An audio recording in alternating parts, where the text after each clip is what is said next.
బాలింత్రాలుగా ఉన్నప్పుడు చాలామంది ఆయుర్వేదంది కాయం తినాలి లేకపోతే వాతం చేస్తుంది అనేది చేస్తుంటారు. సో ఇది తీసుకోవచ్చుంటారు ఈనాటి కాలమాన పరిస్థితుల ప్రకారం? Yeah, this is one of the things I'm going to talk in all my videos. ఏంటంటే అనుసంధానం ఏ రెండిటి మధ్య అంటే మన ట్రెడిషనల్ విజ్డమ్ అండ్ మన modern science. Correct. This is what I want to do. ప్రతి టాపిక్లోనూ you will see me doing this.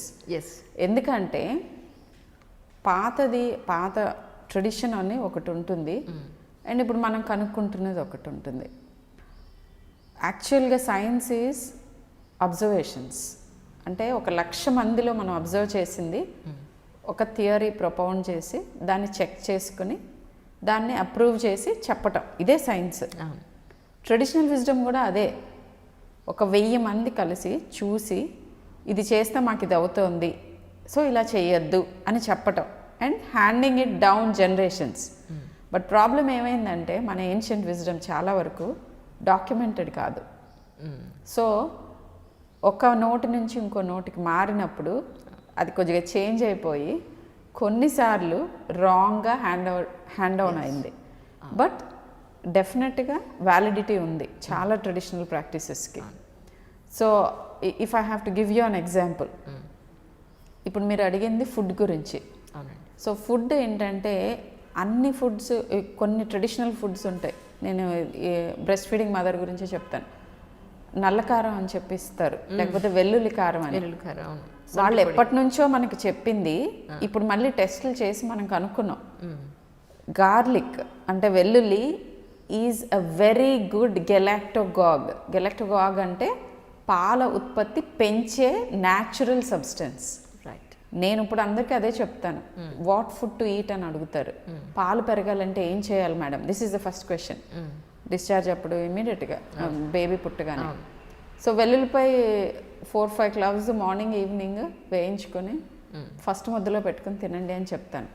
ఇదే మన ట్రెడిషన్ కూడా చెప్పింది. అండ్ ఇంకొక ఇంట్రెస్టింగ్ థింగ్ ఏంటంటే బీరకాయలు, సొరకాయలు ఇట్లాంటివి ఎక్కువ తినమంటారు. వాటిలో నీరు ఉంటుంది, ఫైబర్ ఉంటుంది. ఎందుకంటే లాక్టేటింగ్ మదర్కి బాడీలో ఉన్న వాటర్ అన్నిటినీ లాగి మిల్క్ ప్రొడ్యూస్ అవుతుంది. సో అలా ప్రొడ్యూస్ అవుతున్నప్పుడు మనకి వాటర్ కనుక సరైన క్వాంటిటీలో తీసుకోకపోతే ఎంత తీసుకున్నా తక్కువ అవుతుంది, కాన్స్టిపేషన్ వస్తుంది. ఇది రాకుండా అప్పటి వాళ్ళు ఈ ఫైబర్ రిచ్ ఫుడ్ చెప్పారు తీసుకోమని. సో మళ్ళీ మేము అదే చెప్తున్నాం. So there are certain traditional practices which are very valid, డెఫినెట్గా ఫాలో అవ్వచ్చు. అయితే మనకి తెలియని కాంపోజిషన్స్ ఉన్నాయి. ఇప్పుడు ఆయుర్వేదిక్ ప్రిపరేషన్స్ లాగా ఉంటాయి, ముద్దలా చేసి ఇవ్వటం, ఇట్లాంటివన్నీ కొన్ని ఉంటాయి. వాటిలో ఏమున్నాయో తెలుసుకుని వాడటం మంచిది. మళ్ళీ ఘీతో డ్రై ఫ్రూట్స్, లడ్డూలు కొంతమంది కొన్ని సెట్స్లో ఇస్తారు. ఒకప్పుడు ఘీ తినమనేవారు, మధ్యలో వద్దన్నారు, మళ్ళీ ఇప్పుడు తినమంటున్నారు. So it's like rediscovering certain things. మీకు అనుమానం ఉంటే డెఫినెట్గా ప్రతిదీ డాక్టర్ని అడగటం ఇస్ ఆల్వేస్ బెటర్. బట్ యూజువల్గా ట్రెడిషనల్ ఫుడ్స్ మంచివే, హోమ్ మేడ్ ట్రెడిషనల్ ఫుడ్స్.